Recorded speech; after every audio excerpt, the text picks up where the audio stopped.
our last topic for today, which was one of the more recent ones that actually just dropped, and this is courtesy of someone called Drew Smith. I don't know who this guy is, but I don't know. I think he's pretty relevant. I think so. We'll go with his. But so looks like Ed Sheeran. Yeah. But so more news had dropped for the Coco boat ride coming out here to DCA, and this is courtesy of Drew, the Disney dude. Walt Disney Imagineering teases major elements for the Coco attraction coming to Disney California Adventure. Characters appearing in the attraction. It looks so stupid out of context, but I'll explain why I said characters appearing. Yes, absolutely. I'll explain it. That's why I brought yours up, so that way you can kind of feed off to, like, because obviously with a post you have to shorthand everything. So yeah, exactly. The Pepper's Ghost effect, which I think that would be awesome, honestly, with Coco. Audio animatronic developments, animation, marquette sheets, sculpted, like, so everything that I guess that would go with the animatronics. I hope I'm pronouncing the name Pepita. Is that how you the audio animatronic scale? That would blow me away, to the fact of that they're actually going to have an audio animatronic of that thing. Like I could imagine. And then you have some other things here, like the vehicle estimates, concept.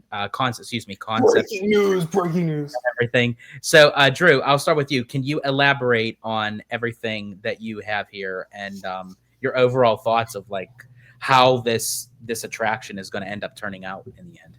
Yeah, it's funny. Like, after I posted this, I realized how stupid it looks, and everyone's like, "Oh my gosh, Coco characters are appearing in the ride! Wow, what a surprise!" I'm like, guys, like, again, when I'm saying, like, characters are appearing, it's because there's like if you click to the right, George, and go to the next photo, I took screenshots from the little Imagineer that, but, like, if you zoom in on the notes in the background, those notes are together because those are the characters appearing, I think, in each scene.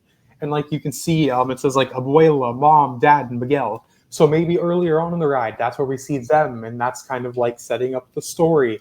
And then in the background of this one, you can see it says Advanced Figure Development. And it shows these clips are from last October. It said October 2nd on one of the computers. But last October, they were already thinking about doing sculpts for these figures and trying to nail their likeness in person, and discipline level inputs for concept estimates. Like, they're already trying to get budget estimates a year before they break ground almost. It's crazy. And then something that someone pointed out in the comments, which I thought was interesting, was it says LSM quantity and cabinet quantity. And LSM is used in the Pirates of the Caribbean over in Shanghai. So I'm almost wondering if a solution to the space constraints next to Incredicoaster is going to be by having these vehicles rotate to where you can have smaller show scenes, but the boats slow down to tell a 5-6 minute long story in a smaller show building. So, like, yes, it looks stupid when it says characters appearing. It's like, yeah, no shit, Miguel's going to be in the ride. But when you can kind of see which characters are together, and they're looking at maybe a Pepper's Ghost effect with some of these characters, like maybe Mama Coco or Ernesto, and that some of them are going to be appearing multiple times. Like, that's why I posted this, because it's rare to kind of get photos inside of an office where they're brainstorming ideas and concepts. And that's why I said teases, is because they're teasing these elements, and things can change, as this was last October. It's not current. They're showing us now. So, yeah, I feel like it's always fun for me to highlight these little things, even if it looks stupid, you know.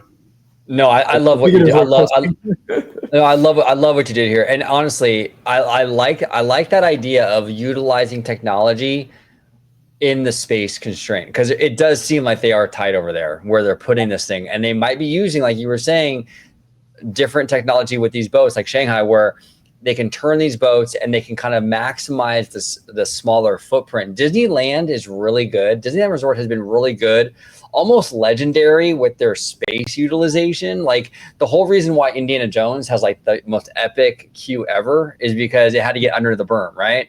But it worked so beautifully creatively. And the whole stretching room in Haunted Mansion is for that same reason. So Disney has, I mean, even the fact that we didn't really lose anything for Galaxy's Edge or Mickey Minis. I mean, they've really maximized every square inch, right?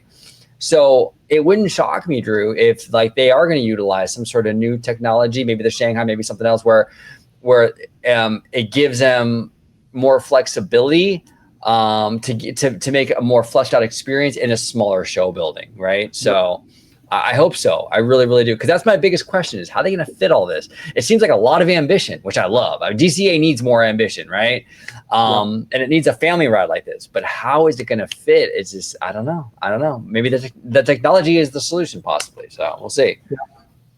Yeah, I think so, because I mean, like right out the gate when Damaro said that this ride was going to be, on par with Pirates of the Caribbean and the Haunted Mansion, but of course in a much more up-to-date technological advancement, it's like, yeah, well, okay, that's awesome. But then, yeah, when they're dropping the possible location of this, and it's like, okay, well, you're giving us something this big, this grand, but you're going to kind of shoehorn it into this kind of tight, crammed area. Like, how does the two of those things come together? How does it collide? And that would make sense that if they do utilize a lot of the technology that was used for the Shanghai Pirates, and as you both were mentioning, like utilizing the space as much as you can, where you can kind of fit everything into a small kind of movement, where you may only move the boat so far along the building, but if you keep on rotating it to different show scenes, could we even possibly even see like a rotating table of the show scenes themselves? Yeah, that's so my hope. if the boat's moving, then the show scenes are moving along with it. Right. It could be. It absolutely could be. In the Frozen ride in Tokyo, there's the door scene. Yeah. Where the door rotates, right? Mm-hmm. You can kind of utilize cool little dark ride tricks like that, where the buildings shift and change as you go through these scenes and they turn into something else. That would be pretty freaking dope. So we'll see.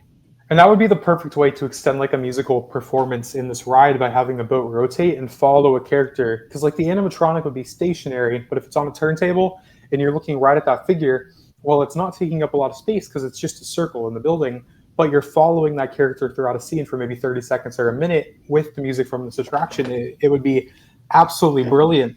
And that would really make sense into investing into these animatronics, because the guest is focused on it for a long time.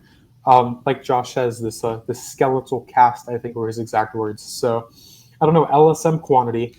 Well, I saw it when I posted it. My mind didn't go to Shanghai until I saw that comment. So yeah, I guess me posting it did lead to a potential discovery. But yeah, I know it looks silly, but but you know what? It may look silly like to the norms, but us as the nerds and the geeks, we like to dive deep into that stuff and like really depict of like how that can essentially become something. Yeah. And all the negativity naysayers are saying, oh, like, wow, whoop-de-doo, like these words, like what do we care? Then they'll actually go on the attraction. It's like, well, this was what I was talking about, So it's like, well, a lot of people lack imagination, and they see stuff and they're very limited. It was just surprising as Disney fans, right? But surprisingly big number of Disney fans don't have a lot of imagination. And that's what I love about you, Drew, is that you deep dive into this stuff in a creative way, and you're like solution based, you're trying to figure this out. I love that, man. And I think that's smart. I think that there is a lot of stuff here that we don't know. Yeah, we could look at the footprint and go, yeah, it's small, but the Imagineers are a smart bunch. They're going to figure something out to really get this to work. So I'm very optimistic. It's like that Zootopia thing we talked about at the front of the show. Like that live stream context was freaking perfect for that. Like they completely circumvented the problem of it being in the tree, right? So I'm confident. I think this is gonna be dope. I'm excited. Yeah. I'm very excited to see like how they incorporate the Pepper's Ghost effect into it, which it would fit perfectly with this kind of storyline and characters. And then the Pepita audio animatronic. Like, I don't know how they're going to format it, like in what way, but I mean, I want that sucker as big as Kong. Yeah, if you I think it's on the next slide if you go to the photo, because like I want people to see like what my thought process was. Go to the go to the next one. You can see go back, sorry.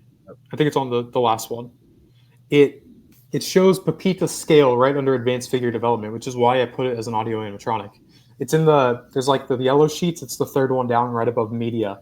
And it says Pepita scale, and that's under figure.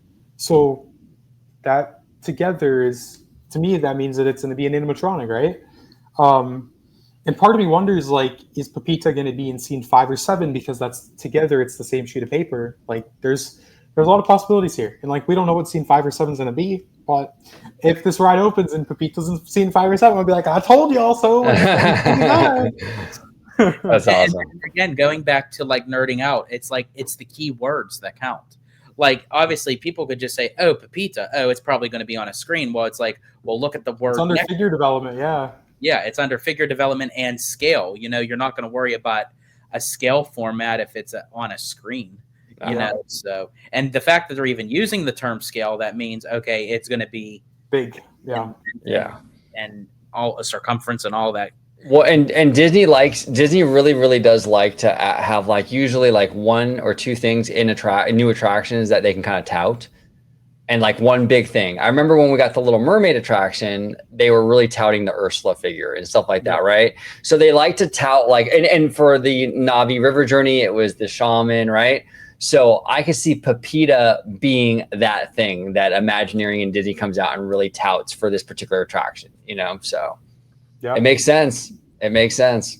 Yeah, and it's just interesting. Like just the one piece of concept art. Really, that's all we got is like one piece of concept art on the interior, and then one on the exterior of where the entrance is.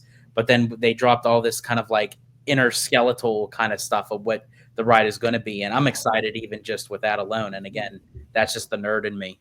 Well, and real quick too, you know, we were talking about predictions for Destination D23. Remember, this thing is starting construction early. So that's a possibility too. We might hear some news on this, right? I think as they're talking, I think it's Don Hahn and Leslie Iwerks who are hosting that Disneyland 70th panel, but I think they're going to talk about Coco. I think they're really going to focus on DCA for like 5 minutes, and they'll drop something for Coco. They'll drop something for Pandora. They'll drop something for for Avengers. I think they're going to do something there. And I think that we're going to get like 5 minutes of tease for the future. But I don't know. It almost seems like that they used that footage in Imagineer that's almost because they're going to reveal something coming up. Like, I don't know. I feel like there could, because like that, again, that footage was recorded in October. They chose that B-roll for a reason. And if they're going to be revealing something, then it's not as big of a deal to show now if it's going to be revealed in a few days, you know? So we'll see. Yeah, 100%. We'll find out. Yeah, absolutely.